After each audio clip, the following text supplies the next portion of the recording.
విజయ్ గారు చర్చకు రేవంత్ రెడ్డి సవాల్ చేశారు, ఆయన రాలేదు. రామ్మోహన్ రెడ్డి వచ్చారు, చేయొచ్చు కదా చర్చ రామ్మోహన్ రెడ్డితో. సరే ఇప్పుడు చేద్దాం మనం అది. కళ్యాణ్ గారు, ముందుగా మీకు అదేవిధంగా మీడియాలో పాల్గొన్న మిత్రులకు ప్యానల్లో, అదేవిధంగా 10 టీవీ ప్రేక్షకులు అందరికీ కూడా గుడ్ ఆఫ్టర్నూన్, నమస్కారాలు.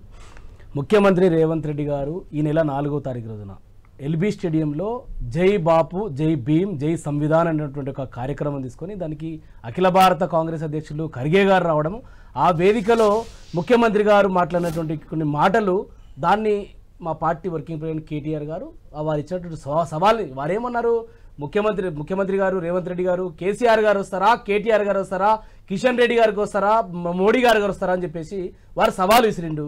సరే, మా పార్టీ వర్కింగ్ ప్రెసిడెంట్గా ఆయన పేరు ఉచ్చరించిండు కాబట్టి, తీసుకున్నాడు కాబట్టి, దమ్మున్న మనగాడు కాబట్టి, రేషమున్న మనగాడు కాబట్టి చర్చించడానికి సిద్ధంగా ఉన్నామని చెప్పేసి మా పార్టీ వర్కింగ్ కేటీఆర్ గారు మొన్న 5వ తారీఖు రోజు, మీరు 4వ తారీఖు రోజు సవాల్ విసిరితే 5వ తారీఖు రోజే ప్రెస్ కాన్ఫరెన్స్ పెట్టి సవాల్ను స్వీకరించిండు. 72 గంటలు సమయం ఇస్తున్నా, నీకు ప్రిపేర్ అయ్యిరా, నీ దగ్గర ఉన్నటువంటి నువ్వేమేమి ఈ 20 మాసాల్లో రైతుల కోసం, ఈ రాష్ట్ర రైతాంగం కోసం చేసినటువంటి సంక్షేమ పథకాల గురించి కావచ్చు, అభివృద్ధి పథకాల గురించి కావచ్చు, నువ్వు ఇచ్చినటువంటి అనేక సంక్షేమ పథకాల మీద నువ్వు డాటా తీసుకుంటా, నేను కూడా డాటా తీసుకొని వస్తా. ఈ 20 నెలల నుంచి ఈ రాష్ట్రంలో రైతులు ప్రజలు ఎదుర్కొన్నటువంటి సమస్యల మీద మేము కూడా చర్చించడం సిద్ధం అని చెప్పేసి, వారు నీ ఊరు సొంత ఊరు కొండారెడ్డిపల్లి అయినా పర్లేదు, అదేవిధంగా నీ కొడంగల్ అయినా పర్లేదు, చింతమడకైనా పర్లేదు, ఎక్కడైనా పర్లేదు, అసెంబ్లీ అయినా పర్లేదు, ఎక్కడైనా మేము చర్చించడానికి సిద్ధంగా ఉన్నాం. నీకు దమ్ముంటే రేషమున్న మొనగాడు అయితే చర్చకు సిద్ధంగా రా అని చెప్పేసి సవాల్ విసిరినటువంటి నాయకుడు, మా నాయకుడు, దమ్మున్న నాయకుడు కేటీఆర్ గారు. నీవు ఈరోజు తోక ముడుచుకొని ఈరోజు ఢిల్లీకి పారిపోయినటువంటి ఒక పిరికి పందా ఇది రేవంత్ రెడ్డి ముఖ్యమంత్రి స్థాయిని ఎందుకు దిగజారుస్తారండి మీరు? ఇవాళ నీకు ఏదో జాక్ పాటుగా జరిగింది అలా ముఖ్యమంత్రి పదవి అనేది. ఈరోజు నువ్వు ఎందుకు సవాల్ ఇచ్చాలా? మరి అంత పెద్ద మనగాడు అయినప్పుడు సవాల్ని స్వీకరించాలా? సవాల్ని స్వీకరించినప్పుడు చర్చకు వచ్చినప్పుడు రావాలి. నువ్వు ఎందుకు పారిపోయినావు నిన్న సాయంత్రం ఢిల్లీకి? నువ్వు ఎందుకు సవాల్ చేయాలి? రేవంత్ రెడ్డి గారు ఈరోజు కొత్త కాదండి. ఇవాళ గతంలో కూడా 2015 సంవత్సరం ఆయన తెలుగుదేశం పార్టీలో ఉన్నప్పుడు, ఆ రోజు జిహెచ్ఎంసీ ఎన్నికల్లో ఒంటరిగా టీఆర్ఎస్ పార్టీకి అధికారంలోకి వస్తే మేయర్ పదవి కైవసం చేసుకుంటే రాజకీయ సన్యాసం చేస్తున్నటువంటి ముఖ్యమంత్రి ఆనాడున్నటువంటి తెలుగుదేశం పార్టీ నాయకుడు రేవంత్ రెడ్డి గారు. ఇవాళ ముఖ్యమంత్రి గారు గతంలో 2018 ఎన్నికల్లో కూడా వారు అసెంబ్లీలో, కొడంగల్ అసెంబ్లీలో నేను ఓడిపోతే, నన్ను ఓడగొడితే రాజకీయ సన్యాసం చేస్తానని చెప్పేసి మాట్లాడినటువంటి రేవంత్ రెడ్డి గారు. మరి ఇవాళ ఈ 20 నెలల నుంచి నువ్వు చేసినటువంటి సంక్షేమ పథకాల మీద చర్చ చేద్దామని చెప్పేసి నువ్వే సవాల్ చేసినావు కదా. మేం కాదుగా సవాల్ చేసింది, కేటీఆర్ గారు కాదుగా సవాల్ చేసింది, స్వీకరించాడు. కేటీఆర్ గారి సవాల్ స్వీకరించాడు కాబట్టి రేవంత్ రెడ్డి గారికి, దయచేసి రేవంత్ రెడ్డి గారికి చర్చ చేయడం సాధ్యం కాదు. ఆయన రచ్చ చేయడం తెలుసు, ఆయన బూతు మాట్లాడడం తెలుసు, వారికి రచ్చ చేయడం తెలుసంతా, చర్చ చేయడం తెలియదు, పరిజ్ఞానం లేదు, విషయ పరిజ్ఞానం లేదు, ఆలోచన లేదు, తెలివి లేదు. ఈ రోజు నల్లమల పులి అంటాడు. నల్లమల పులి పారిపోయింది, ఢిల్లీకి పారిపోయింది. మాట్లాడదాం. వాళ్ళు కూడా రియాక్ట్ అయ్యారు. అసెంబ్లీలో చర్చకు మేము రెడీ అంటున్నారు. ముఖ్యమంత్రి గారితో పాటు కాంగ్రెస్ మంత్రులు ఎవరు కూడా విషయ పరిజ్ఞానం లేక నోటికి ఏదొస్తే అది అడ్డగోలుగా మాట్లాడుతూ ఉన్నారు. ఇప్పుడు రామ్మోహన్ రెడ్డి గారు ఏం మాట్లాడుతున్నారు? కేటీఆర్ గారంట రేవంత్ రెడ్డితో సెల్ఫీ దిగనిక కూర్చేసుకున్నట. గతంలో బీఆర్ఎస్ పార్టీలు ఉన్నప్పుడు వీళ్ళు వెనకాల నిలబడి నక్కి హరీష్ రావు గారు వెనుక, కేసీఆర్ గారు వెనుక, కేటీఆర్ గారు వెనుక నక్కి చూసి నేను ఏడా ఫోటోలు కనపడాలో, వీడియోలు కనపడాలో చూసినటువంటి వ్యక్తి ఎవరో ఆ వీడియోలు ఉన్నాయి. ప్లే ఏమంటే చేస్తాం. మరి ఇప్పుడు మీరు పర్మిషన్ ఇస్తే ఇప్పుడు చేస్తాం. మరి మేము ప్లే చేస్తాం. మేము ప్లే ఏమంటే చేస్తాం. రేవంత్ రెడ్డి గారు ఎట్లా హరీష్ రావు గారు వెనుక నక్కి ఇట్లా చూసినో ఇవన్నీ ఉన్నాయి. రేవంత్ రెడ్డి గారితో సెల్ఫీ దిగేంత దౌర్భాగ్యమైన పరిస్థితిలో కేటీఆర్ గారికి లేరు సార్. ఇవాళ నేనేమంటున్నా అంటే, అసెంబ్లీ కాదు, నువ్వు ఎక్కడ చర్చ, నీ జూబ్లీహిల్స్ ప్యాలెస్ లో చర్చ చేద్దామా, లేకుంటే పెద్దమ్మ గుడి దగ్గర చర్చ చేద్దామా, చార్మినార్ దగ్గర చర్చ చేద్దామా, నువ్వు ఎక్కడ చర్చ చేద్దామని సిద్ధంగా ఉన్నావు చెప్పి మా కేటీఆర్ గారు అన్నారు కదా. ఇప్పుడు కూడా నువ్వు తోక ముడిచి పారిపోయినావు ఢిల్లీకి. మళ్ళీ ఢిల్లీ నుంచి వచ్చిన తర్వాత రేపు ఎల్లుండి క్యాబినెట్ ఉంది కదా, క్యాబినెట్ అయిపోయిన తర్వాత మరి సెక్రటరీలోనే ఎక్కడైనా ప్లేస్, ఓపెన్ ప్లేస్ పెడతారా? నువ్వు అసెంబ్లీ పెట్టు. ఇంకోటి వీళ్ళకు దమాక్ పని చేయకుండా మీరు లెటర్ రాయండి, మేము అసెంబ్లీ పెడతామన్నాడు. ఎక్కడైనా ముఖ్యమంత్రి గారు ఆదేశానుసారంగా, మంత్రిమండలి ఆదేశానుసారంగా గవర్నర్ గారు అసెంబ్లీ పెడతారా అండి? లేకుంటే ప్రతిపక్ష ఎమ్మెల్యేలు, ప్రతిపక్ష నాయకులు లెటర్లు రాస్తే అసెంబ్లీ పెడతారా? ఇది ఎంత దిమాగ్ లేనటువంటి ఆలోచన వీళ్ళందరిది. ఇంకొకటి సార్, నేనేమంటే ఈ ముఖ్యమంత్రి గారికి ఏ అంశం లేదు, ఇదే అంశం కాదు, బేసిన్ ఏ నది ఏ బేసిన్ లో వస్తుందో తెలియనటువంటి బేసిక్ నాలెడ్జ్ లేని ముఖ్యమంత్రి రాష్ట్రానికి ఉండడం మన రాష్ట్ర ప్రజల దౌర్భాగ్యం. ఇది దురదృష్టకరం. ఇది చాలా బాధాకరం. ఇది గతంలో కేసీఆర్ గారు మన ప్రొఫెసర్ జయశంకర్ గారు నీళ్లు నిధులు నియామకాలనే ట్యాగ్ లైన్ తెలంగాణ తీసుకొస్తే రేవంత్ రెడ్డి గారు ఏం చేస్తున్నారండి?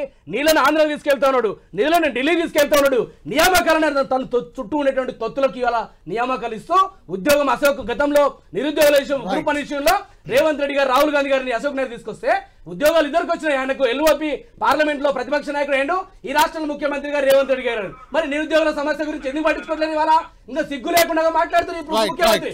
ఒక్క నిమిషం సార్, ముఖ్యమంత్రి గారు ఎవరికో పుట్టినటువంటి పిల్లని నా పిల్లని ముద్దానికి సిగ్గనిపించదా ముఖ్యమంత్రి గారికి?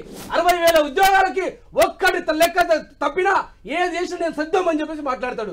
నిజంగా రేషం ఉన్న మనగాడైతే తెలంగాణలో కొద్దిగా రేషం ఎక్కువ సార్, దమ్మున మనగాడైతే రేవంత్ రెడ్డి గారు ముఖ్యమంత్రి గారు నిజంగా చీము నెత్తురు నీలోనే ప్రవేశించినట్టయితే 60,000 ఉద్యోగాలు ఎక్కడ నోటిఫికేషన్ ఇచ్చావు, ఎక్కడ ఉద్యోగాలు పరీక్షలు పెట్టావు, ఎక్కడ రిజల్ట్ ఇచ్చావు చెప్పాను.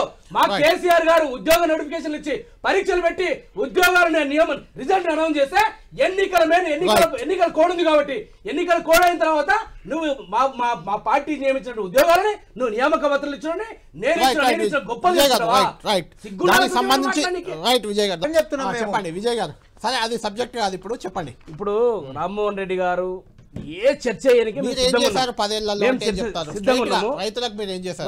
ఊరేస్తామన్నారు. 10 సంవత్సరాల కాలంలో 2014 సంవత్సరంలో సాగు విస్తీర్ణము 1,31,00,000 ఎకరాలు ఉంటే 2023 సంవత్సరంలో 2,68,00,000 ఎకరాలు సాగు విస్తీర్ణం పెరిగింది. పెరిగిన ధాన్యం బీఆర్ఎస్ పార్టీ 10 సంవత్సరాలు 2014లో 68 లక్షల టన్నుల ధాన్యం పండిస్తే 2023లో మేము దిగిపోయిన నాటికి 350 లక్షల టన్నుల పంట పండించినటువంటి చరిత్ర తెలంగాణలో మాదండి. 10 సంవత్సరాల్లో 24 గంటల ఉచిత విద్యుత్ కోసం 36,899 కోట్ల రూపాయలు ఖర్చు పెట్టింది బీఆర్ఎస్ గవర్నమెంట్. అదేవిధంగా 58,29,000 మంది రైతులకు 30,000 కోట్ల రుణమాఫీ చేసింది. రైతు బంధు 70 లక్షల మంది రైతుల కోసం 73,000 కోట్ల రూపాయల రైతు బంధు ఇచ్చినటువంటి రైతు బాంధవుడు కేసీఆర్ గారు. రైతు బీమా కోసం 5 లక్షల ఉచిత బీమా కోసం 6,861 కోట్ల రూపాయలు రైతు బీమా కోసం ఇచ్చింది. ఎన్నో సంక్షేమ పథకాల కోసం ధాన్యం కొనుగోలు కోసం 1,34,768 కోట్ల రూపాయల 723 లక్షల మెట్రిక్ టన్నులు కొనుగోలు చేసిందండి మా బీఆర్ఎస్ సర్కారు, కేసీఆర్ గారి సర్కారు, రైతు సర్కారు అనేది. ఇతర పంటల కోసం 11,450 కోట్ల రూపాయల పైసలు పెట్టి ఇతర పంటలు కొన్నదండి.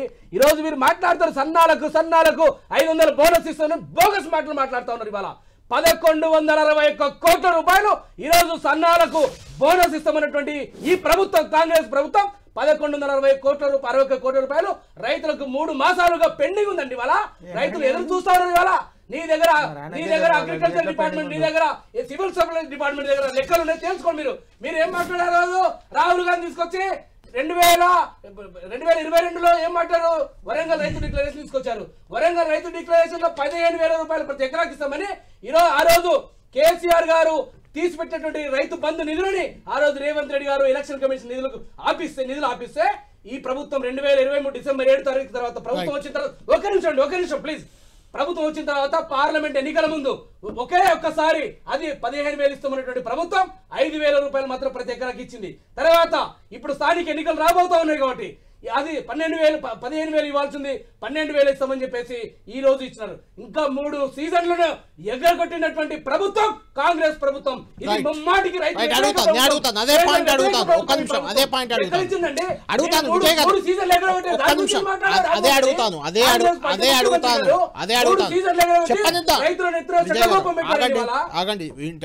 అడగబోతున్నాను. విజయ్ కూడా చూపిస్తారు. జాబ్ క్యాలెండర్ అంటూ మీ డేట్లతో సహా అనేక దిక్కుమాల డిక్లరేషన్ ఈ రాష్ట్రంలో ఇచ్చింది. ఇప్పుడు వాళ్ళు మొదటి ఏడాదిలోనే 2 లక్షల ఉద్యోగాలు ఇస్తామని జాబ్ క్యాలెండర్ డేట్ల వైజ్గా ఇచ్చినారు. ఎక్కడ పోయినాయి? వీళ్ళు ఇచ్చింది మెగా డిఎస్సి కాదండి. గతంలో 6,000 ఉద్యోగాల కోసం కేసీఆర్ గారు ప్రభుత్వం నోటిఫికేషన్ ఇచ్చి దరఖాస్తులు తీసుకుంటే దాన్ని క్యాన్సిల్ చేసి దాంట్లో ఒక 5,000 ఉద్యోగాలు అడిషనల్ చేసి కొత్త ఫ్రెష్ నోటిఫికేషన్ ఇచ్చి ఎగ్జామ్ పెట్టింది. ఒకే ఒక్క పరీక్ష పెట్టినటువంటి వ్యక్తులు ఈ కాంగ్రెస్ పార్టీ వాళ్ళు, ఈ ప్రభుత్వము తప్ప ఏ ఒక్క ఉద్యోగం నింపలేదండి. 2 లక్షల ఉద్యోగాలు నింపుతాను ఎక్కడ పోయినా ఇదే గ్రూప్ 1 అభ్యర్థుల గురించి గగ్గోలు పెడుతుంది కదా. ఆ గ్రూప్ 1 అభ్యర్థులు తమ సమస్యలు పరిష్కరించమని ఈ ప్రభుత్వం అడిగితే ఈ రోజు సెక్రటరియట్ ముట్టడించిన పోతే అరెస్టులు చేస్తారండి, అక్రమ అరెస్టులు చేస్తారు. సార్ ఇంకొకటి దయచేసి ఒకటి వారు కృష్ణా జలాల గురించి మాట్లాడినారు కదా, 299 టీఎంసీల గురించి మాట్లాడింది కదా. గతంలో కాంగ్రెస్ సర్కారు 70 సంవత్సరాల స్వతంత్ర భారతదేశంలో ఉమ్మడి ఆంధ్రప్రదేశ్ లో ఆంధ్ర రాష్ట్ర పాలకులు ఆంధ్ర రాయలసీమ ప్రాంతంలోనే ప్రాజెక్టులన్నీ కట్టినట్టు, కానీ తెలంగాణ ప్రాంతంలో మహబూబ్ నగర్ జిల్లాలో నల్గొండ జిల్లాలో ప్రాజెక్టు కట్టలేదు. 299 టీఎంసీలు నిల్వ ప్రాజెక్టు ఉన్నాయి కాబట్టి వారు ప్రాజెక్టు కట్టలేదు. ఆ రోజు మినిట్స్ ఉన్నాయండి. ఇదే ఆదిత్యనాథ్ దాస్ గారు ఆ రోజు ఆంధ్ర ఇరిగేషన్ సెక్రటరీ, ఈ రోజు ముఖ్యమంత్రి గారు సలహాదారు ఇరిగేషన్ లో ఈ రోజు తీసుకొచ్చారు. ఆ రోజు మరణ శాసనం రాసినటువంటి ఆదిత్యనాథ్ దాసు ఈ రోజు తెలంగాణ తీసుకొచ్చారండి. తెలంగాణ ఆ రోజు ఉన్నటువంటి పరిస్థితుల్లో 299 టీఎంసీలకు ఒప్పుకున్నది ఆ రోజు తాత్కాలికంగా. మరి ఈ ప్రభుత్వం వచ్చింది సార్. కళ్యాణ్ గారు చూడండి ఇక్కడ 2025 ఫిబ్రవరి 17వ తారీఖు సార్, ఇది డేట్ జూమ్ చేయండి కావాలంటే. 2025 ఫిబ్రవరి 17వ తారీఖు రోజు వచ్చినటువంటి మినిట్స్ ఇవి సార్. ఇక్కడ చూడండి కేఆర్ఎంబి కృష్ణా రిజర్వ్ మేనేజ్మెంట్ బోర్డులో కేఆర్ఎంబిలో చేసిన మినిట్స్ ఇవి. ఈ తెలంగాణ ఇంజనీరింగ్ చీఫ్ వాళ్ళు, ఆంధ్ర ఇంజనీరింగ్ చీఫ్ వాళ్ళు ఇద్దరు కలిసి రాసినటువంటి మరణ శాసనం చూడండి సార్. ఇలా చూడండి, నేను చదివి వినిపిస్తాను. After detail deliberations the board decided that sharing of water between both the states may be followed 6634 APTC for the current water year 2024-25. ఇది తీసుకొచ్చారండి. మరి మీకు సిగ్గు లేకుండా మాట్లాడతారండి ఇవాళ? మీరు ఆ రోజు మాట్లాడారు కదా, మరి ఏం మాట్లాడతారు మీరు ఇవాళ? మీరు చేసింది ఇవాళ మీరు చంద్రబాబు నాయుడు సంకల్పం దూరి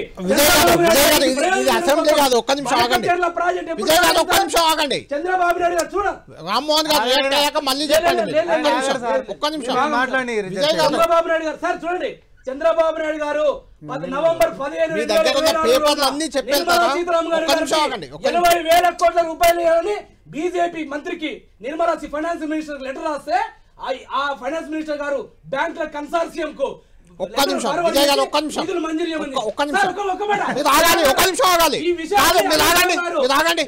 మాట్లాడదాం, మనం కంటిన్యూ చేద్దాం. ఆగండి, మీరు ఆగండి, ఒక్క నిమిషం మీరు ఆగండి, మాట్లాడదాం. ఇంకా టైం ఉంది, మీరు ఆగండి, ఇంకా టైం ఉంది.